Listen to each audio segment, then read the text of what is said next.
Wakati Yesu Kristo yupo hapa duniani, kuna watu walijitoa katika kusapoti huduma ambao Yesu Kristo alikuwa akiifanya pamoja na wanafunzi wake. Tumeona kwenye Luka sura ya 8 mstari wa 1 hadi wa 3, wametajwa baadhi ya wanawake, akiwepo Maria Magdalena, akiwepo Joana, akiwepo Suzana. Anasema wanawake hawa walimuhudumia Yesu Kristo pamoja na wanafunzi wa Yesu Kristo wakati wa huduma ya Yesu Kristo hapa chini ya jua miaka 2000 iliyopita. Walimhudumia Yesu Kristo, Biblia inasema, kwa fedha zao na kwa mali zao. Walitumia sehemu ya fedha na kipato alicho nacho na mali kusababisha huduma ya Yesu Kristo kufanyaje? Kusonga mbele. Haleluya, mtu mmoja. Matendo ya Mitume sura ya 4 tumeona pale mstari wa 32 hadi 35, waumini waliweza kudiriki kuuza hata mashamba yao na nyumba zao, wakaleta thamani ya fedha kwa kanisa.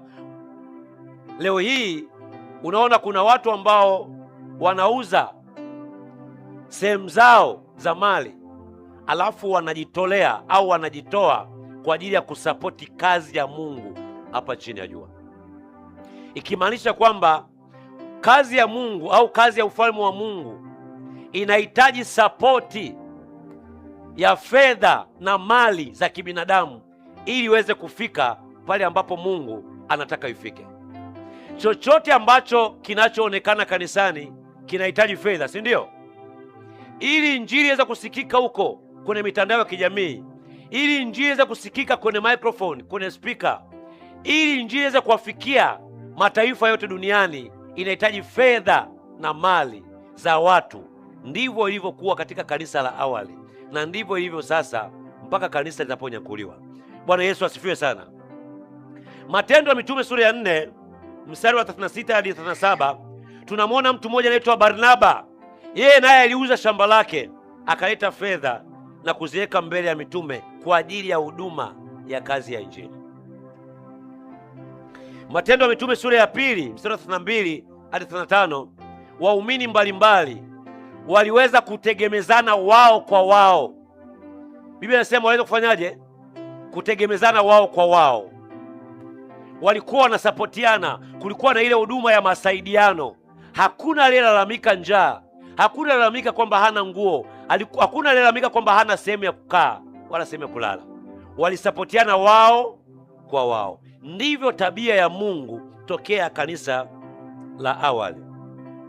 Lakini mtume Paulo analiagiza kanisa la Wakorintho waweze kujitoa, wawe na tabia ya kujitoa kwa fedha zao ili kuwasaidia watakatifu waliokuwa na mahitaji na kuendeleza huduma ya injili ya Yesu Kristo.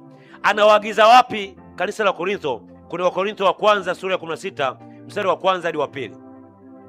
Anasema kwa habari ya ile changizo, ile michango kwa ajili ya watakatifu, kama vile nilivyoamuru makanisa ya Galatia, nanyi fanyeni hivyo hivyo. Anasema kama vile nilivyoagiza kanisa la Galatia, makanisa ya Galatia, na nyie kanisa la Wakorintho fanyeni hivyo hivyo.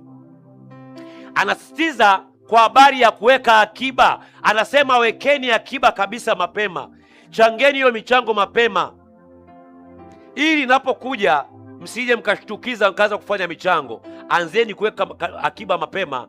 Hiyo ni kanisa la Korintho, kama makanisa ya Galatia walivyokuwa wakifanya.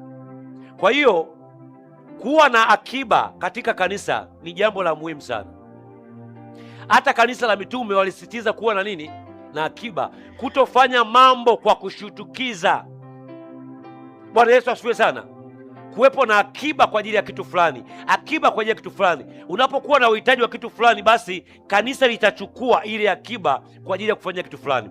Ilikuwa katika makanisa ya Galatia, makanisa ya Efeso, na Paulo anasitiza hapa makanisa ya Wakorintho. Bwana Yesu asifiwe sana. Lakini ukiangalia Wakorintho wa pili, kama tulivyoandika pale sura ya 9 mstari wa 7 hadi wa 8, Mtume Paulo anasisitiza watu watoe kwa kusukumwa moyoni na sio kwa huzuni wala kwa kulazimishwa, maana Mungu anapenda anayetoa kwa moyo wa ukunjufu. Matendo ya Mitume 16 mstari wa 14 hadi 15, tunamwona mwanadada mmoja anaitwa Lydia. Biblia sema Lydia alisikia injili kupitia Mtume Paulo, akaamini, akabatizwa. Na Biblia sema mara baada ya kubatizwa alijitoa nyumba yake watu wakusanyike hapo wamtumikie Mungu. Ni kama unavyoona hapa. Lydia huyu alikuwa ni mwanamke mfanyabiashara. Alikuwa anafanya biashara ya urembo, biashara ya nguo za papo, nguo za zambarau. Alikuwa akijipatia fedha nyingi kupitia biashara kwa ifanya. Aliposikia injili Yesu Kristo na kuokoka, akasema, Paulo mtume na wote ambao mnaofanya kazi ya injili, nimejitolea nyumbani kwangu, kusanyikeni, fanyeni kazi ya huduma kama Kristo aishi. Ni kama unavyoona mali hapa. Bwana Yesu asifiwe sana. Bwana Yesu asifiwe sana. Kwa hiyo Sekela ni Lydia, si ndio jamani? Haleluya. Hata ukiangalia Matendo ya Mitume sura ya 16 mstari wa 40, hata mara baada ya Paulo na Sila, mara baada ya kutoka gerezani, Lydia aliwakaribisha nyumbani kwake, na wale waliowaacha kule nyumbani kwake, Paulo na Sila waliwakuta bado Lydia anaendelea kuwahudumia.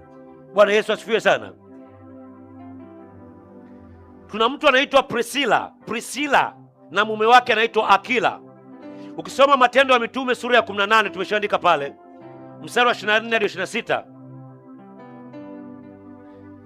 Priscilla na Akila walisapoti huduma ya mitume akina Paulo, na walikuwa ni mstari wa mbele kujitolea nyumbani kwao. Kanisa la awali walikuwa wanafanya ibada majumbani. Priscilla na Akila walijitolea nyumbani kwao kuwahifadhi watakatifu wafanye ibada na wafanye maombi. Wakorintho wa kwanza sura ya 16 mstari wa 19 nasema walijitoa nyumbani kwao wakafanya kanisa. Watu walikusanyika kufanya ibada hapo na wakafanya maombi. Tunaona misaada mingine iliyofanyika katika kanisa la awali na watakatifu wa Mungu. Kuna watu wawili nataka tuwazungumzie kwa haraka haraka. Mtu wa kwanza anaitwa Yusufu wa Arimathea, Yusufu tajiri.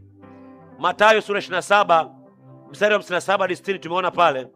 Mtu huyu alikuwa ni tajiri mwenye nyadhifa serikalini. Huyu ndio aliyeomba ruhusa kwa Pilato amzike Yesu Kristo. Alitoa kaburi lake jipya ili Yesu Kristo aweze kuzikwa pale na kutimiza kile ambacho nabii Isaya alichokuwa amekiandika kwenye Isaya 53 mstari wa 9 kwamba Masihi atazikwa pamoja na majambazi, pamoja na wezi, atazikwa na matajiri. Kwa Yusufu tajiri, Yusufu wa Arimathea aitokea kutimiza andiko la Isaya 53 mstari wa 9. Bwana Yesu asifiwe sana.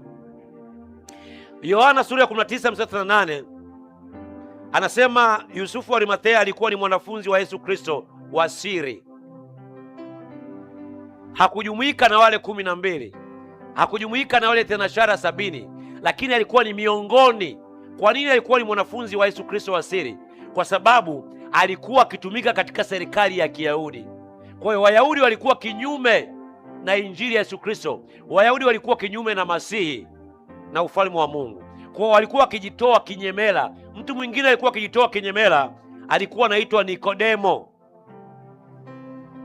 Nikodemo ndo huyu ambaye alileta manukato ya thamani, manemane na udi, na kuandaa mazishi ya Yesu Kristo. Alishiriki kuandaa mwili wa Yesu Kristo. Yohana sura ya 19, Yohana 19:39 hadi 40. Nikodemo huyu, kusoma Yohana sura ya 7 mstari wa 50 hadi 52, ndiyo aliyemtetea Yesu Kristo mbele ya viongozi wa Kiyahudi kuwa na kusema kwamba mtu huyu hastahili kuhukumiwa kabla ya kusikilizwa. Wote wawili, Yusufu wa Arimathea na Nikodemo, walikuwa ni wajumbe wa baraza la Kiyahudi, Sanhedrin. Baraza hili la Kiyahudi ilikuwa ni kama mjumuisho wa bunge la kisasa, ili bunge hili la nchi, na mjumuisho wa mahakama kuu ya nchi, na mjumuisho ya baraza kuu la wazee la kitaifa, na mjumuisho la baraza kuu la dini, zote katika nchi. Ilikuwa inaitwa Sanhedrin. Kwa hiyo maamuzi ya kitaifa ya nchi, hili baraza, wajumbe ndio walikuwa wanafanyaje? Wanashirikishwa kutoa maamuzi. Hakukufanyika chochote pasipo hili baraza. Na wakati huu wa Yesu Kristo wajumbe walikuwa ni 71, akiwemo Nikodemo na akiwemo nani? Yusufu wa Arimathea. Ikimaanisha kwamba tunahitaji katika mwili wa Kristo, katika kanisa, watu katika nyadhifa mbalimbali, katika private sector na katika serikali. Kama kina Nikodemo waliweza kuwa ni walimu wa Kiyahudi, walimu wa sheria na wajumbe wa Sanhedrin, na Yusufu wa Arimathea, na wakawa sababu ya kutetea mwili wa Kristo, kutetea Injili, kutetea kazi ya Mungu, ndivyo ilivyo hivi leo. Kanisani tunahitaji watu mbalimbali, vitengo mbalimbali. Tunahitaji walimu, tunahitaji maaskari, tunahitaji wanajeshi, tunahitaji watu wa usalama, tunahitaji wanasheria, tunahitaji manesi, tunahitaji madaktari, tunahitaji wakufunzi mbalimbali, professional mbalimbali. Kuna siku zitahitajika katika kuijenga na kuisaidia kazi ya Mungu. Bwana Yesu asifiwe sana.